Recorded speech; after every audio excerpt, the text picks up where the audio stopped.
Hi everyone, welcome back to another advanced sports analytics application tutorial. In this video, we're going to be covering our NBA Team Pulse app. The premise of this app is really just to give users general team level heuristics about different teams.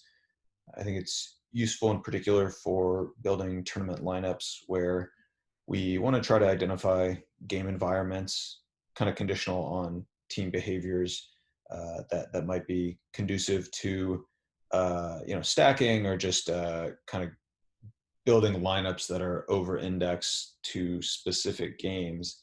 Um, really with considerations for team level metrics.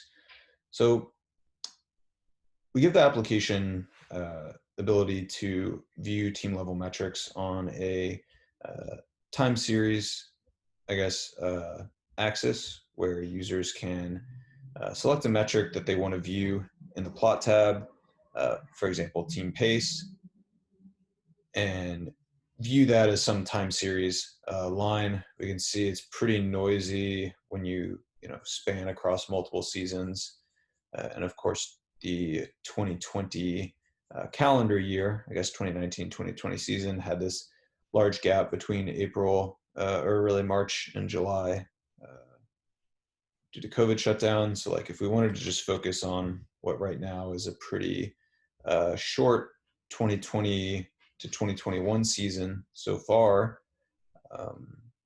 we can still see, like, for example, pace in time series.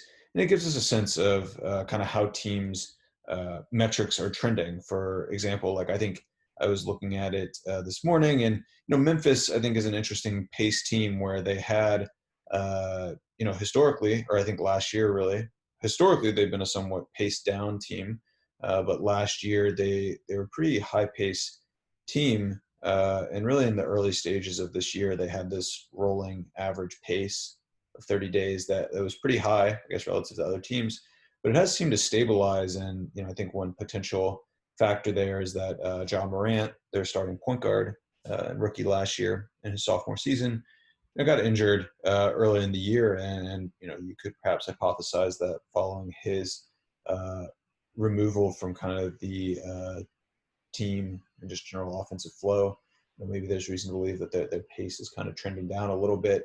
If you ever want to focus the time series plot on one or multiple teams, you can double click any team, and that will exclude all of the teams aside from that team you double clicked on. Then you can add teams by just clicking their abbreviation in the legend.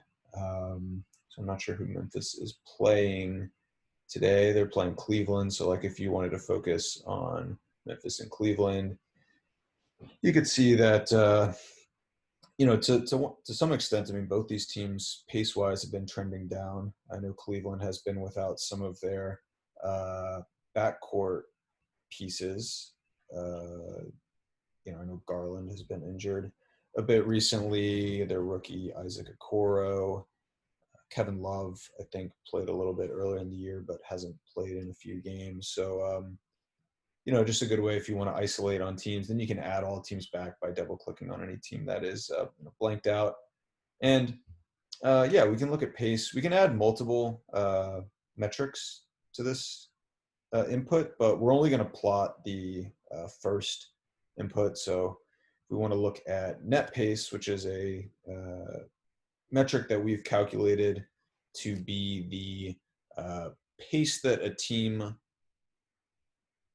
allows or observes in a game above or below the prior average pace of an opponent. So the idea being that if two teams pace at, two teams in separate games, play at a 103 pace, let's say, but team one is going up against an opponent that had a prior average pace of 98, and then team two, is playing an opponent that had an average prior pace of 105.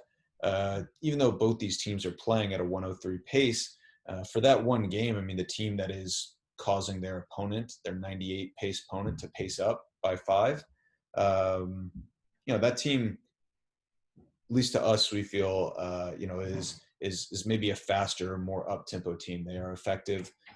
Not only are they playing, at a high pace, but they are effectively increasing the pace of their opponents. So this net is really a measure that centers around zero, where a net pace of zero means that prior kind of rolling net pace means that historically, or over the last 30 days rather, this team has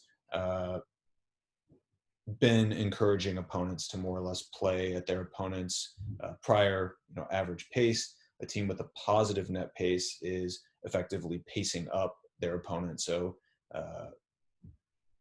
playing in games where their opponent is playing at a faster pace than they normally would. A negative net pace being games or teams that are slowing down their opponent effectively. So Dallas down here looks like a team that has been effectively slowing down their opponent, while Minnesota is a team that has effectively been speeding up their opponent.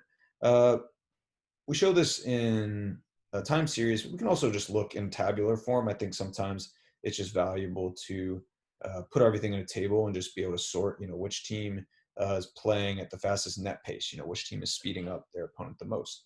Which team is just playing at the fastest raw pace. So it's interesting that Minnesota doesn't have the fastest 30-day rolling average pace. They're only down here at 101, but they do have the highest net pace. So perhaps San Antonio is playing at this super fast pace, but over the last 30 days they've been playing teams that are also up tempo. So we could say maybe that even though Minnesota is playing at a slower pace, they are more effective in increasing the pace of their opponent. You can look at stuff like points allowed. So interesting that this Minnesota team is kind of really high net pace and also just allowing a bunch of points. San Antonio, on the other hand, is playing up tempo. They're definitely positively kind of speeding up their opponent, but maybe their defensive efficiency is potentially a little higher, as they aren't allowing super high average points scored in prior games. Not only can we look at allowed stuff, but we can look at different metrics that teams are producing themselves. So offensive rebounding rate, maybe a team that is super strong on the offensive boards might be a team we necessarily don't want to stack, or roster kind of rebound dependent players against. Turnover rate, understanding the rate at which teams turn the ball over could be useful, especially on FanDuel, where there's kind of this pretty high value for steals and also penalty for turnovers. The rate at which teams are forcing turnovers. And you can just add all these columns. You can see the list here of all the columns we have access to, and you can just add them to the input, and the table will output rolling averages for these different teams that you can sort on by clicking on the arrows to sort either in ascending or descending order. The second column we have in our Team Pulse app is this Pythagorean pace tab. I think it's useful to try to understand expected pace or create some sort of aggregation metric that takes into consideration the pace of one team, the pace of the opponent, and the net pace of the team and their opponent, to understand and create some sort of hierarchy for understanding the rate at which we expect games to be played. In general, high-paced games generate more offensive possessions, generate more fantasy point scoring opportunities. So these are games we typically want to target and kind of increase our exposure to with consideration for price. So Pythagorean pace is calculated simply, or maybe not so simply, as the mean of three different measures: the pace of the one team, the away team, the pace of the other team, the home team, and then the mean of one team's pace, so the away team's pace, plus or minus the net pace of their opponent, and then the pace of the other team, the pace of the other team, home pace, plus or minus the net pace allowed by the opposition, taking a mean of that, and then doing a three-part mean on teams raw pace. I think it's a decent way, and through some of the initial studies we have done, have found that to be a slightly more correlative measure to observed kind of post game pace than simply taking the average pace of the two teams. So hopefully you will find this tab useful in maybe trying to identify games that are expected to be up tempo. In tonight's slate, you can see there's really three teams that all have similar Pythagorean paces, and then this one game, Dallas Denver in particular, that has just this really low pace. Two teams that are playing at a slow pace, below average. Actually, the two slowest. I'm sorry, Denver, the slowest team on the pace. Dallas, the third slowest rather, team on the pace on the slate behind Cleveland.